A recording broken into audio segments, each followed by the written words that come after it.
Mes chers amis, jamais nous nous sommes posés autant de questions avant une cérémonie de vœux. Ça semble toujours évident, une cérémonie de vœux. On se prépare à annoncer les projets pour l'année à venir, à les faire partager, à les détailler. Rien ne semble poser de problème, sinon les questions d'organisation.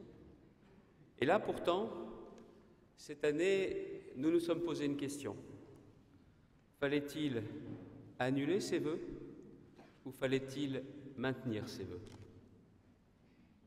Et en définitive, compte tenu des heures tragiques que vient de vivre notre pays, beaucoup d'entre vous, beaucoup de Saint-Quentinois m'ont dit surtout ne changez pas, ne changez rien, sinon d'une façon ou d'une autre, ils auraient gagné et nous voulons, nous, garder nos habitudes, nous ne voulons pas qu'ils gagnent. Voilà pourquoi nous sommes donc réunis.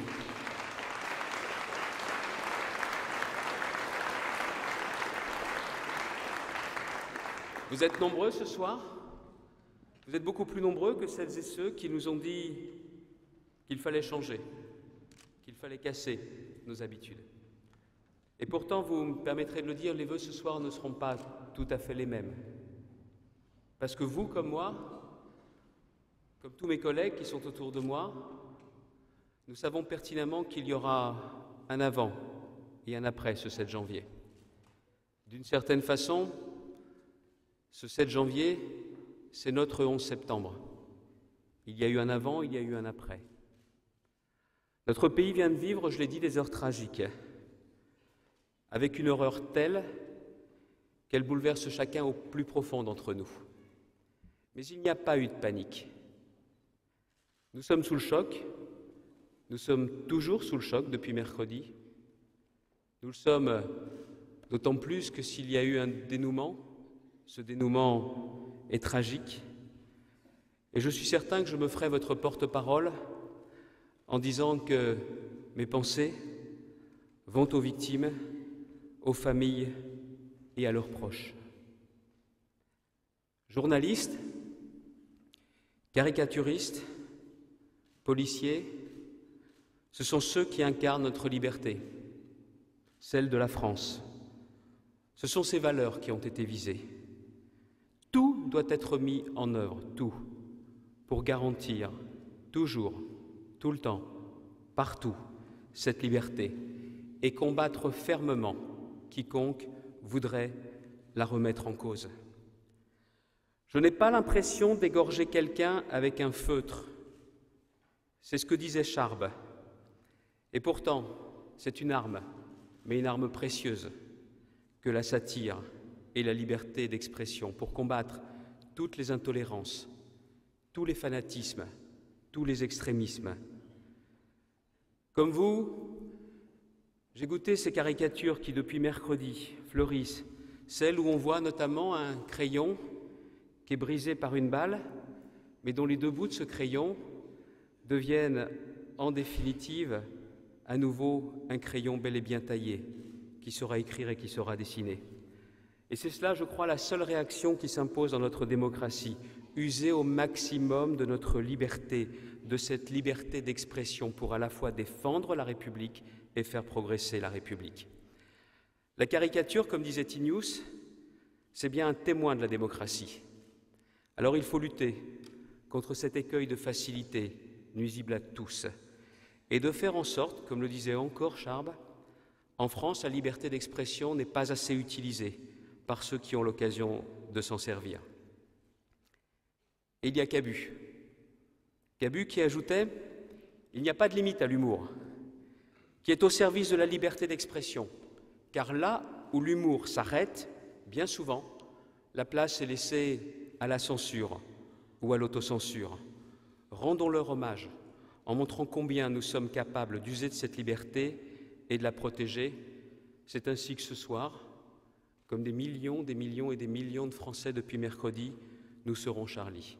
Je vous demande, en pensant à toutes les victimes de ces fanatiques, à toutes les victimes, sans exception, je vous demande d'observer une minute de silence.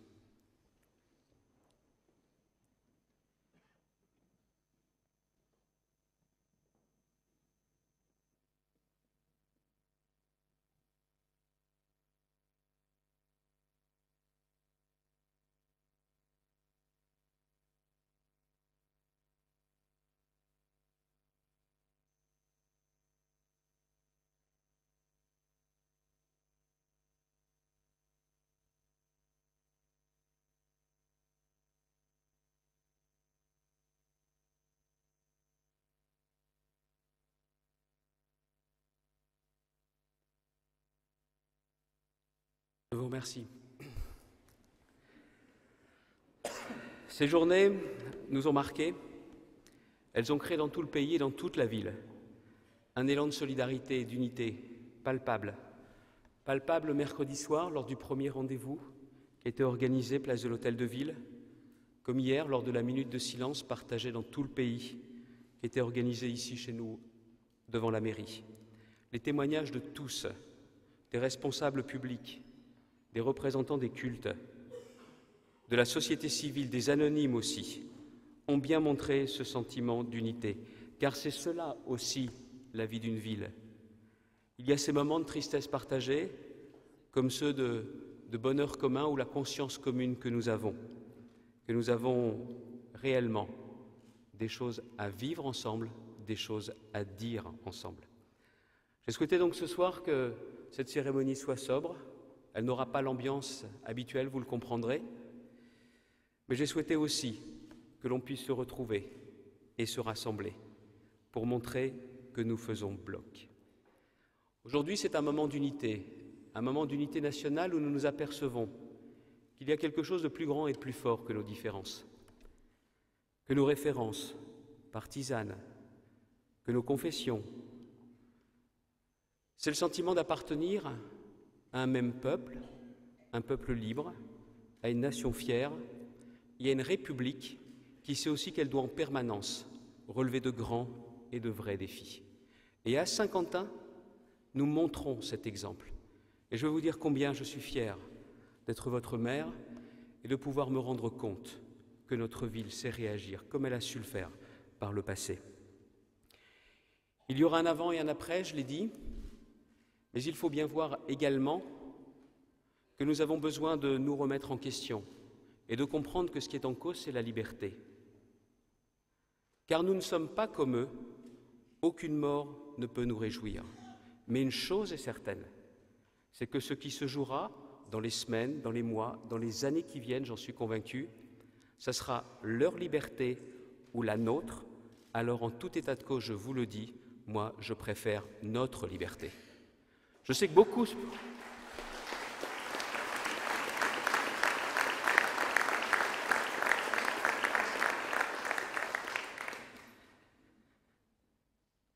voudrais aussi penser à ceux qui défendent la liberté d'expression, mais aussi à ceux qui nous défendent et à ceux qui nous protègent.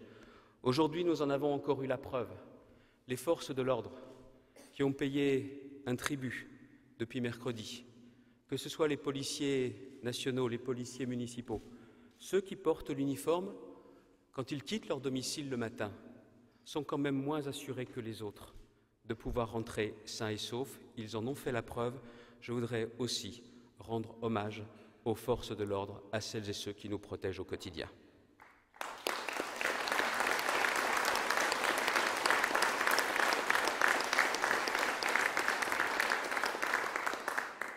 Mes amis, il faut bien avoir conscience d'une chose, et si vous êtes là ce soir, c'est que vous partagez certainement cette conviction. Le premier réflexe pourrait être de se dire « Attendons que les choses se passent, attendons de voir, restons chez nous ». Notre pays a connu des moments où on était obligé de rester chez soi, soit parce qu'on n'avait pas le droit de sortir, soit parce qu'on avait peur de sortir.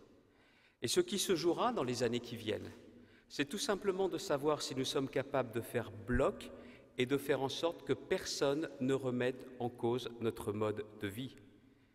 Si je dis cela ce soir avec force, avec solennité, c'est parce que je préfère que nous nous battions, nous, parce que je ne veux pas voir mes enfants grandir en ayant peur.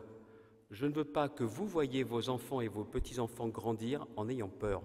C'est à nous d'assumer nos responsabilités, c'est à nous de faire preuve de fermeté, c'est à nous de ne jamais céder à la faiblesse, parce qu'autrement, nos enfants grandiront avec la peur. Ça n'est pas ce que je souhaite pour les enfants de Saint-Quentin, ça n'est pas ce que vous souhaitez pour vos enfants, que certains l'entendent.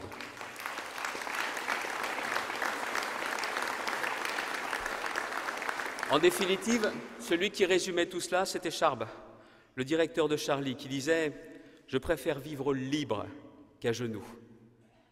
Et cette phrase, elle résonne dans les têtes de chacun.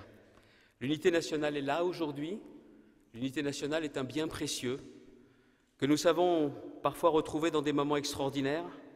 Ces qualités qui forgent l'unité, si nous étions capables de les retrouver aussi dans les circonstances ordinaires, je suis persuadé que notre pays serait plus fort encore. Cet après-midi, j'étais avec l'ensemble des responsables religieux, à l'invitation des dirigeants de la mosquée, où nous avons chacun entendu les propos des représentants des musulmans de Saint-Quentin qui ont condamné cette horreur qui s'est produite mercredi. Chacun a utilisé ces mots et chacun a voulu bien faire comprendre que nous étions conscients que la devise républicaine, celle qui est au fronton de nos mairies, n'est pas une formule creuse, que bien évidemment nous mesurons la liberté, je viens d'en parler, que bien évidemment nous voulons aussi faire en sorte que l'égalité soit préservée, l'égalité des chances bien évidemment, l'égalité de chacun, l'égalité de tous. Mais il y a une partie de cette devise que nous ne cultivons pas assez. Cette partie de cette devise, c'est la fraternité. Parce que la fraternité, parfois, on en a perdu le sens. La fraternité, on a pensé parfois qu'elle était galvaudée, que c'était la seule solidarité. Elle est importante, la solidarité, si elle est conjuguée avec la justice. Certains ont pensé que la fraternité, c'était l'assistanat. Ça n'est pas ça le sujet. Mais la fraternité, c'est de se sentir, à chaque fois, faisant partie d'un ensemble commun. Et cette fraternité, elle doit se cultiver tous les jours.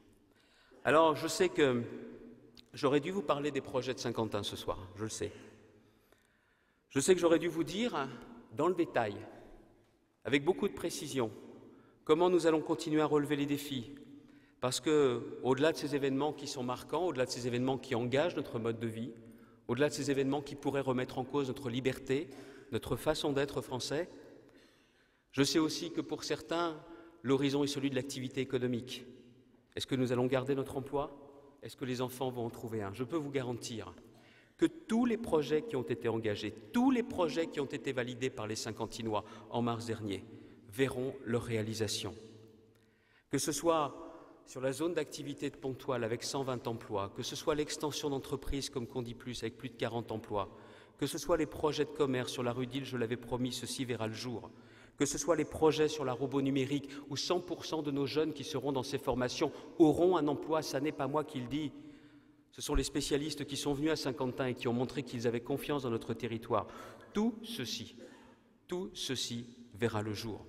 Comme le pôle universitaire dont vous pouvez voir aujourd'hui au Faubourg d'Ille, qu'il n'est pas une vue de l'esprit, qu'il n'est pas un objet de discours, que cette grue qui est là, elle est là pour faire sortir ce pôle universitaire. De la même façon, les autres projets auxquels vous êtes attachés, près de chez vous, dans votre quartier, que ce soit un nouveau centre social à Saint-Martin, que ce soit le parvis de la gare où enfin, à partir du mois de mai, les travaux vont pouvoir avancer parce que les fouilles sont terminées. Tout ceci va continuer à avancer parce que non seulement nous nous sommes engagés devant vous, mais c'est aussi parce que nous devons vous rendre des comptes. C'est cela aussi le rôle d'un responsable public. Et parce que ceux qui voudraient éteindre notre façon d'être et éteindre notre façon de vivre, Saint-Quentin devra rester une ville profondément vivante, une ville qui a connu elle-même, dans sa chair, dans son cœur, des drames, comme notamment ce qui s'est passé rue Guillermin, où il y a une mère de famille qui a perdu la vie et qui n'a pas pu célébrer la nouvelle année avec son mari, avec ses enfants, avec ses amis. Mais la vie est ainsi faite qu'il y a ces disparitions tragiques, et 2014 ne nous a pas épargnés, mais il y a aussi ces moments de vie, avec cette grande parade qui était un pari fou, et qui, en définitive, a attiré à Saint-Quentin autant de personnes qu'il y a d'habitants à Saint-Quentin, où nous avons montré aussi le visage d'une ville qui veut rester profondément vivante, qui est surprenante aux yeux de certains, mais d'une ville dans laquelle, bien évidemment, il y a le mot « vie ». Alors cette année encore, notre ville vivra au rythme de très grands événements. L'équipe de France de basket, oui, l'équipe de France de basket, la vraie, la première, sera à Saint-Quentin. Nous aurons aussi des événements nationaux. Le village de la prévention reviendra, qui nous permettra aussi, je le pense, de pouvoir sauver et épargner des vies par la carte de la prévention. L'exposition sur l'art déco va nous permettre aussi, à partir de notre patrimoine, de montrer comment nous dessinons notre avenir. Et un nouveau logo fera son apparition, qui sera l'identité de la ville pour les années à venir. Et puis parce que, bien évidemment, nous devons penser à ces deux moments de la vie où on est les plus fragiles, Les aînés, j'ai eu l'occasion de leur dire lors des repas de fin d'année combien nous tenions à eux et combien nous continuerions à mieux les accompagner, et les enfants. En début d'année, Saint-Quentin mettra en œuvre une opération unique. Entre 0 et 3 ans, chaque enfant de Saint-Quentin, chaque enfant, recevra un livre tous les 3 mois pour commencer à lui constituer une bibliothèque. Les parents n'auront qu'une seule obligation, celle de prendre ce livre et de faire cet acte d'engagement volontaire. Et pour le reste, la ville mettra en place des ateliers de lecture pour donner le goût de la lecture et permettra aussi à ceux qui n'ont pas eu cette chance au départ d'aider à faire reculer ce fléau terrible qu'est l'illettrisme. Ce projet est un beau projet, c'est un projet novateur, certains diront un projet surprenant, mais notre ville, vous le savez bien, est profondément surprenante. Voilà, mes chers amis, comment je vois cette année avec des vœux qui sont empreints bien évidemment d'une gravité particulière. Mais en tout état de cause, je crois qu'il faut bien avoir conscience que Saint-Quentin n'est pas une ville isolée, c'est une ville qui trouvera toute sa place dans la nouvelle grande région. Saint-Quentin est une ville qui a toute sa place dans une communauté nationale qui a souffert, qui est encore inquiète, mais qui sait pertinemment que quand elle est rassemblée et quand elle est unie, rien ne peut lui arriver. Ce message, c'est le message que vous adressez ce soir parce que vous êtes réunis ici, au sein de ce palais de Fervacques. Ce message est un message qui s'impose à tous, aux terroristes, aux fanatiques, à celles et ceux qui veulent faire reculer la liberté et qui en seront toujours pour leurs frais. Je vous suis profondément reconnaissant de votre présence ce soir. Et même s'ils prennent une résonance particulière, je veux vous dire du fond du cœur que même s'il a démarré, s'il a commencé de façon tragique, cette année 2015 sera ce que nous en ferons. Et pour ma part, je vous souhaite du fond du cœur une belle, une bonne année 2015. Merci de votre présence. Merci.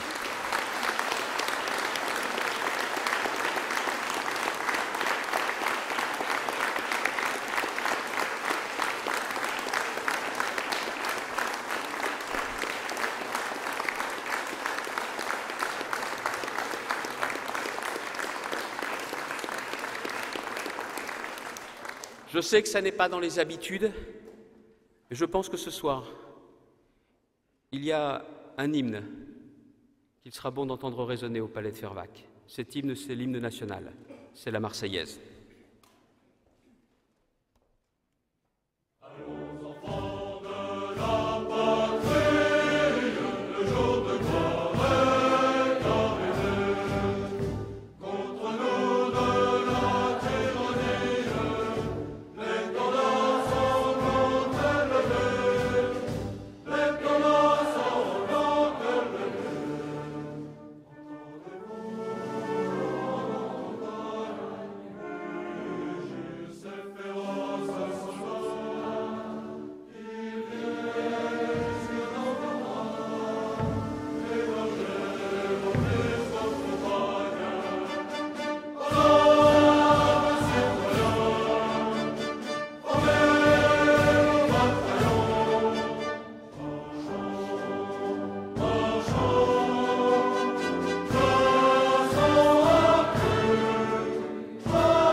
Merci encore. Et le verre que nous prendrons ce soir, ça sera véritablement le verre de l'amitié, mais le verre de la fraternité. Merci encore.